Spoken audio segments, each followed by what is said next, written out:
Good morning and Ram Ram सभी को। आज 10 दिन के बाद ऑफिस जा रहा हूँ। थोड़ा सा ना 10 दिन की लीव छुट्टियों के बाद ऑफिस जाने में ना मन नहीं करता। ऊपर छुट्टियाँ इतनी जल्दी ख़त्म हो जाती हैं, पता ही नहीं लगता कब स्टार्ट हुई और कब ख़त्म हो गई। चलते हैं भाई आज ऑफिस, देखते हैं आज मुंडका में कितने घंटे खराब होने हैं या टाइम नहीं होना तक। तो बोल रहे थे रोड बना दिया उन्होंने। लेट्स सी कि क्या बना है क्या नहीं बना है, और जाके पता लगेगा। अब तो यू टर्न लेते हैं यहाँ से और चलते हैं टुवर्ड्स मुंडका, फिर वहाँ से एक्सप्रेस पे, फिर Gurgaon. Hopefully reach on time.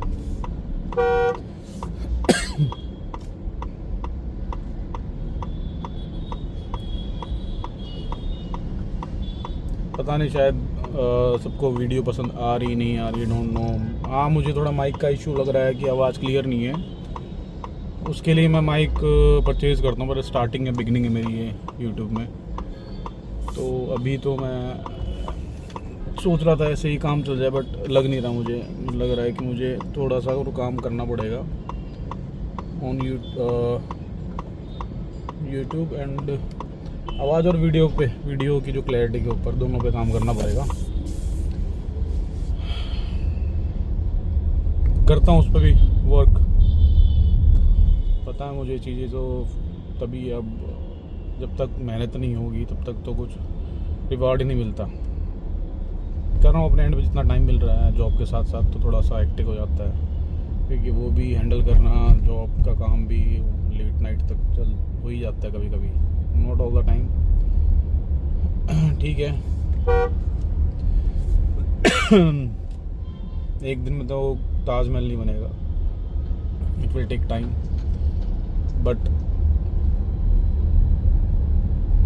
जिसको भी अच्छी लग रही है मेरे वीडियोस में 97, पता नहीं सभी की वीडियोस में है क्या, वीडियोस देखी जा रही हैं, 98-97% लोग देख रहे हैं, बट चैनल को सब्सक्राइब नहीं कर रहे हैं। और अभी तक मेरे बहुत ही कम सब्सक्राइबर हैं, रियली 15 के आसपास हो गए हैं। व्यूज़ भी इतने ज़्यादा नहीं आ रहे हैं, थोड़े बहुत ही आ रहे हैं। कुछ ही शॉर्ट्स पे ज़्यादा आ रहे हैं, वो भी ज़्यादा ही नहीं कह सकते, बस ठीक है, थाउजेंड्स में है। करता हूँ उस पर भी वर्क अभी थोड़ा सा, और शॉर्ट्स बनाने की कोशिश करूँगा अभी, शॉर्ट्स भी और लॉन्ग वीडियोस भी। जब जो बन पाएगा वो अपडेट करता रहूँगा, ट्राई करूँगा डेली कुछ ना कुछ डालता रहूँ, अपलोड करता रहूँ यूट्यूब पे, और कुछ अच्छा कंटेंट मैं डेली ब्लॉगिंग ही करूँगा, डेली जो होगा वीडियोस में, और बाकी जो शॉर्ट्स में होगा उसके लिए कुछ अलग सोच रहा हूँ मैं। अगर वो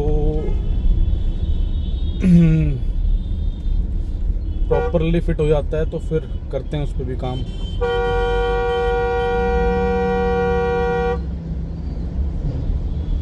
देखते हैं, चलते हैं अभी ऑफिस। अभी जब एक्सप्रेस वे पे चढ़ता हूँ तब देखते हैं। अभी आपको मुंडका का हाल भी दिखा दूँ, कितना ट्रैफिक है कितना नहीं है। Let's see. Economy drive mode activated. एक आज जब तक ये टायर वाला भी ठीक कराना पड़ेगा मुझे, मैं इरिटेट हो रहा हूँ उससे, डेली वही बार बार आया जा रहा।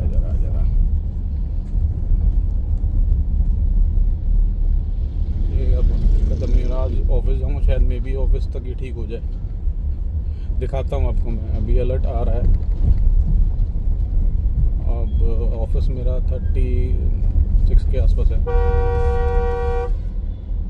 तो देखते हैं वहाँ जाके क्या ये होता नहीं होता।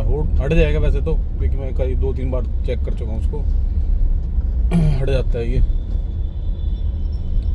और फिर अगले दिन जब गाड़ी खड़ी करता हूँ शाम को आके, तो फिर वो दोबारा फिर वही सेम अलर्ट।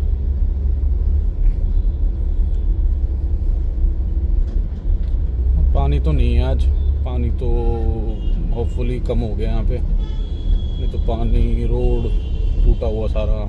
आज देखते हैं क्या हाल है। अब वो दूसरी साइड का तो उन्होंने बना दिया है रोड, आप देख सकते हैं वो तो बन गया है, तभी लोग रॉन्ग साइड में भी जा रहे हैं। यही तो जाम लगा, ट्रैफिक हो जाता है शाम के टाइम, क्योंकि लोग इस रोड को छोड़ के उस वाले रोड पे चले जाते हैं, गाड़ी भी, ट्रक भी, इवन ट्रक भी चले जाते हैं। पता नहीं ट्रैफिक वाले क्या कर रहे हैं, क्यों निकलने देते वहाँ से। यही तो दिक्कत है, कोई अपना काम ढंग से नहीं करता। सब टैक्स देने के बाद भी, सब कुछ करने के बाद भी हमें ये फैसिलिटीज़ मिल रही हैं इतनी अच्छी वाली, और जो टैक्स चोरी कर रहा है उनको तो अलग ही फैसिलिटी मिलती हैं, जो पे कर रहा है उनको ये वाली मिलती है, ये वाली बढ़िया रोड, ट्रैफिक, ऑफिस जाने में देर।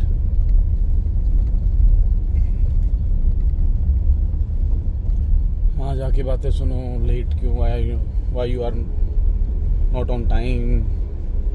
अब किसको क्या क्या जवाब दिया जाए, हैक्टिक हो जाता है।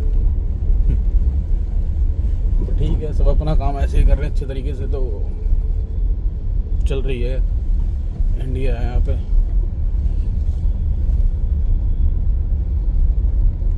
होपफुली कुछ टाइम बाद सब कुछ सुधार हो जाए, फिंगर क्रॉस। उम्मीद नहीं है बट देखते हैं। ट्रैफिक नहीं मिला आज, नहीं तो ये यहाँ स्टेशन तक आने में ही 1-1.5 घंटा आराम से लग जाता था। बट आज स्टिल सब ठीक है, रोड ख़राब भी है तो भी कोई इशू नहीं है, चल रही हैं गाड़ियाँ। निकल गए हम आगे, तो अब नहीं मिलना चाहिए ट्रैफिक। लेट्स सी, कुछ नहीं पता कहीं का भी। अब मैंने आज मैप भी नहीं चलाया, मैप चला लेता तो पता था, थोड़ा सा आइडिया हो जाता है कि हाँ लेट भी हो गया थोड़ा सा आज ऑफिस निकलने के लिए, लेट हो जाते हैं। ओके, यहाँ भी उन्होंने थोड़ा सा जो एक्स्ट्रा मलबा वाला पड़ा था वो उठा दिया है, ठीक है। अभी चलो मिलता हूँ आपको थोड़ी देर में। चलो हम चढ़ गए हैं एक्सप्रेसवे, द्वारका एक्सप्रेसवे पे। होप आज मतलब थैंक यू कि आज कोई ट्रैफिक नहीं मिला, भगवान, गॉड ग्रेस। नहीं तो ये ऐसा हाल हो जाता है यहाँ पे, ऑफिस जाने का मन ही नहीं करता, क्योंकि 1 घंटा यहाँ ख़राब करके ना फिर ऑफिस जाने में। हाँ फिर आज तो ठीक है। हाँ मैं कल आपको बता रहा था कि मैंने जो इससे पहले गाड़ी ली थी XUV400 EV, एक्चुअली वो मैंने रिसर्च भी नहीं की थी, वो मैंने सिर्फ फाइनलाइज की थी ऑन ड्राइवेबिलिटी। मैंने वो चला के देखी ना, उससे पहले मैंने वरना नई वाली वरना बुक की हुई थी, ब्लैक कलर की IVT non turbo model, top model. जब वो मैंने चलाई ना, टेस्ट ड्राइव ली बुक करने के बाद, पहले तो उनके पास टेस्ट ड्राइव, हुंडई में क्या है कि टेस्ट ड्राइव व्हीकल पहले तो हर शोरूम पे होता था, पर दिल्ली में ये है कि अब वो एक ही गाड़ी है और एक वहीं से हर शोरूम पे वो एक ही गाड़ी घूमती रहती है, एक या दो जो गाड़ी हैं।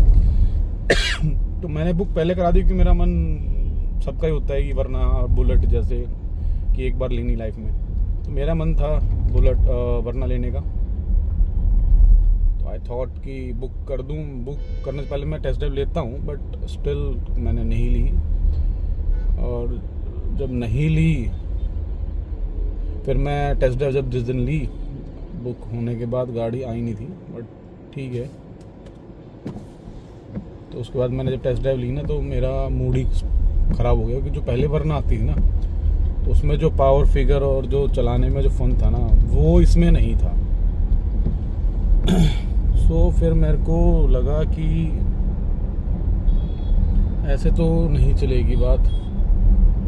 तो फिर मैंने जब वो वरना चलाई, मेरे मज़ा नहीं आया टेस्ट ड्राइव में। उसके बाद फिर मैं ऐसे ही मैं दोस्त था, उसका बोला मैं चल दूसरी गाड़ी चेक करके आते हैं। और फिर उस टाइम XUV400 और नेक्सॉन थी, तो पहले मैं टाटा पे गया, मैं नेक्सॉन EV देख लेते हैं, क्योंकि और तो फिर मैंने वो पॉकेट फ्रेंडली वाली बात सोची कि डेली रनिंग कॉस्ट मेरी कम हो जाएगी।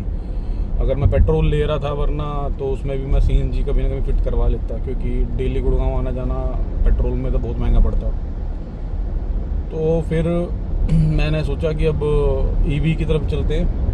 मतलब ऐसे माइंड में आया था टेस्ट ड्राइव लेने चलते हैं। तो टाटा पे गया तो मुझे नेक्सॉन की टेस्ट ड्राइव ही नहीं मिली। उन्होंने बोला टेस्ट ड्राइव तो मिल गई थी, बट उन्होंने ये बोला कि कोई ऑफ़र नहीं है, और उन्होंने प्रॉपरली एक डील नहीं बनाई, और मैं खुश नहीं था। ऊपर से जो मेन इशू जो मुझे लगा था उसमें जो फ्रंट सीट पे जो स्पेस था ना, वो मुझे थोड़ा सा ये ऐसा लगा कि थोड़ा सा कम है, कंजस्टेड टाइप फील हो रहा था मेरे को। तो मुझे वो एयरी और स्पेस वगैरह फीलिंग आई नहीं उसमें, तो मैंने फिर वो कैंसिल नहीं की थी। बट ठीक है, मैं माइंड में ले लिया था वो कि मैं एक ये गाड़ी भी कंसिडर कर लेते हैं। उसके बाद फिर मेरे को दिमाग में आया कि मैंने फ्रेंड को बोला महिंद्रा में चलते हैं और वहाँ देखते हैं, और गाड़ी XV400 भी देखते हैं। वो इसी सेम बैटरी पैक पे है, 39 है, ये 35 थी उस टाइम शायद। तो वहाँ देखी, मैं टेस्ट ड्राइव गाड़ी देखने में अच्छी लगी, ब्लू कलर की खड़ी थी शोरूम पे। वहाँ फिर टेस्ट ड्राइव ली मैंने।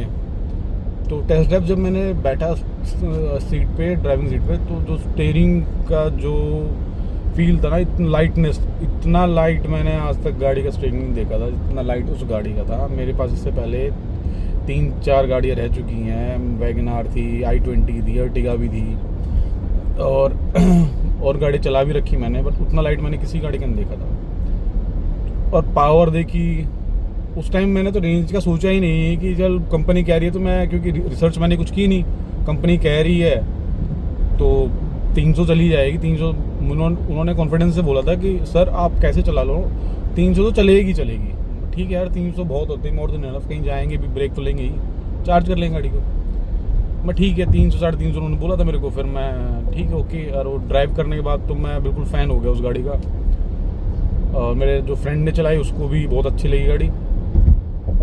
तो मैंने उसी टाइम बुक कर दी और वो वरना कैंसिल करा दी। तो आप सबको मैं यही कहना चाहता हूँ कि अगर इफ़ यू आर प्लानिंग और कभी EV ड्राइव कर रहे हो ना, तो एकदम डिसीजन मत ले लेना, थोड़ा सा रिसर्च कर लेना मार्केट में गाड़ी कितनी सेल हुई है, कितनी नहीं हुई है, और इश्यूज़ पता कर लेना उसके सर्विस सेंटर में जाके। यही बेस्ट वे है। आप अगर रिव्यू देखोगे ऑनलाइन या कुछ देखो, उससे थोड़ा बहुत होगा, बट जो मेन जो आपको क्लियर होगा ना कि गाड़ी लेनी चाहिए, वो सर्विस सेंटर में जाके पता लगेगा कि कितने इश्यूज आ रहे हैं गाड़ियों में जो आप गाड़ी खरीदना चाहते हो। सजेशन है मेरा, मैंने गलती की और उसका मैंने नुकसान भी उठाया है। मेरे को 7 लाख के आसपास का नुकसान हुआ है उस गाड़ी में 1 साल के अंदर ही। तो मैं नहीं चाहता कि और किसी का भी नुकसान हो। तो कभी भी गाड़ी कंसिडर करो, प्लीज़ थोड़ा सा रिसर्च कर लेना, गाड़ी के बारे में पता कर लेना। EV पे मैं इसलिए आया हूँ क्योंकि जो ड्राइव में मज़ा EV में है ना, वो पेट्रोल डीजल में है नहीं, वो मैंने चला के देख लिया। तो इसलिए दोबारा भी मैं इतना नुकसान खाने के बाद भी दोबारा EV पे आया हूँ। ऑल्दो मुझे पता था कि फिट एंड फिनिश और थोड़े बहुत ग्लिचेस इश्यूज़ तो टाटा में भी हैं, आएंगे, बट ठीक है, एक्सेप्टेबल है। जब गाड़ी चलाओगे, EV मार्केट में आ रही है तो इम्प्रूवमेंट्स हो रही हैं गाड़ियों में, EV में अपडेट्स आ रहे हैं, तो फार बेटर भी तो टाटा बहुत इम्प्रूव कर चुका है इन चीज़ों में। महिंद्रा को भी नीड है, तभी उनकी B6 और XC9 खड़ी रहती हैं रोड पे। मैंने आज तक कोई टाटा कर्व या ये खड़ी नहीं देखी कि वो ब्लॉक हो गई हैं। अब 100 में से 1-2 गाड़ियाँ तो ठीक है, बट वहाँ 100 में से 1-2 गाड़ी नहीं, वहाँ 10-20 गाड़ी है। जब मैंने महिंद्रा की वो गाड़ी ली थी तो मुझे इवन वहाँ के सर्विस एडवाइज़र ने बोल दिया था कि XC9 मत लेना और ना ही B6 लेना, क्योंकि आपने महिंद्रा का ले लिया और इनमें तो और ज़्यादा इश्यूज़ हैं, क्योंकि इनमें जो इन्होंने फीचर्स डाले ना वो बस चल नहीं रहे हैं, बहुत इश्यूज़ आ रहे हैं। और मैंने देखी गाड़ी वहाँ खड़ी हैं, शोरूम से निकलती हैं, कुछ टाइम चलती है, वहीं पर खड़ी रहती है सर्विस सेंटर पर। उनके पास जगह नहीं थी गाड़ियाँ खड़ी करने की। तो फिर मैंने को टाटा लेनी थी। फिर जब मैं महिंद्रा का हाल देख चुका था मैं, और वहाँ पे गाड़ियाँ नई गाड़ियाँ ही खड़ी थी, तो मैं लेके फिर दोबारा नहीं पसंद आता। ये एक बार 7 लाख का नुकसान ठीक है, दोबारा हर बार नहीं कहा नुकसान उठाना बार बार। बस यही है गाइस। अब मैं ऑफिस पहुँच के और कुछ इन्फॉर्मेटिव मिले आपको, और मिलता हूँ आपसे। मैं ऑफिस पहुँच के करता हूँ आपसे दोबारा बात।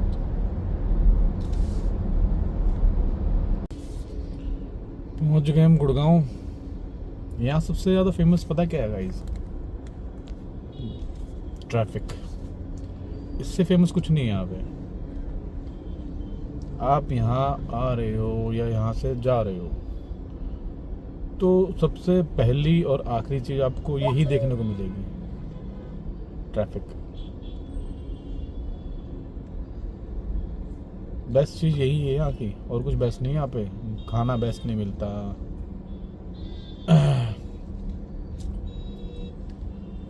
ठीक है ऑफिस ठीक है, अब जॉब कर रहे हैं तो ठीक है, पर मैंने कभी कंसिडर नहीं किया गुड़गांव में रहना या फिर घर लेना। हाँ ठीक है महंगा है, बट फ्लैट या फ्लोर तो ले ही सकते हैं, बट ठीक है अभी नहीं, मतलब कभी पैसे होंगे तो। बट ये रहने लायक जगह ही नहीं है, दिल्ली से फार बेटर है। सर्विस के नाम पे कुछ नहीं है यहाँ पे, टाइम पास। अब यहाँ पे लोग इतने समझदार है ना, कहीं भी गाड़ी खड़ी कर लेते हैं, ट्रैफिक को बढ़िया से रोक देते हैं। ये भी टैलेंट सब में नहीं होता, यहाँ के लोगों में भी है, बहुत है, बहुत बढ़िया से है। अब कुछ लोगों को तो पता ही नहीं होता जाना कहाँ, दे थिंक, फिर सोचते हैं फिर जाते हैं। हाँ मेरे को निकले हुए हो गए 30 मिनट्स, क्योंकि आज मुझे मुंडका वगैरह में जाम नहीं मिला और यहाँ भी नहीं मिला, बस यहीं पे एयरपोर्ट का जो अंडरपास है यहीं मिला है, और तो ऐसा कहीं जाम मिला नहीं मेरे को। थोड़ा बहुत यहाँ पे दिखा रहा है ये, अब कितना है नहीं पता, अब चलता हुआ ही जाम है, ये इतना वो वाला नहीं है कि बहुत ज़्यादा ही गाड़ी रुकी हुई है, वैसा कुछ नहीं है, ठीक है। इतना ट्रैफिक की तो कोई इशू ही नहीं है, इतना चल रही है वही काफ़ी है।